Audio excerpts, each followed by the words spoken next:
ব্যাপারটা এমন না যে আল্লাহ লিখে রেখেছেন বলে আপনি বেছে নিচ্ছেন। যেহেতু আপনি এটাই বেছে নেবেন, তাই আল্লাহ আগে লিখে রেখেছেন।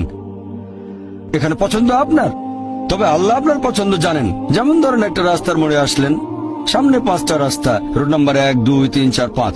এখানে পছন্দ আপনার, বেছে নিতে পারেন রোড নাম্বার 1, 2, 3, 4, 5। আপনি গেলেন রোড 2-এ। এটা আগে থেকেই লেখা আছে আপনার নিয়তিতে যে আপনি যাবেন 2 নম্বর রোডে।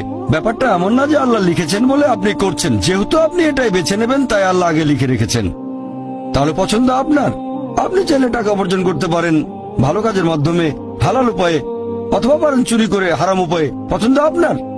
ধরেন চুরি করলেন, এটা আপনার সিদ্ধান্ত। তবে আল্লাহ আগে থেকে জানেন যে এই লোকটা সহজে টাকা পেতে চায়, তাই চুরি করবে।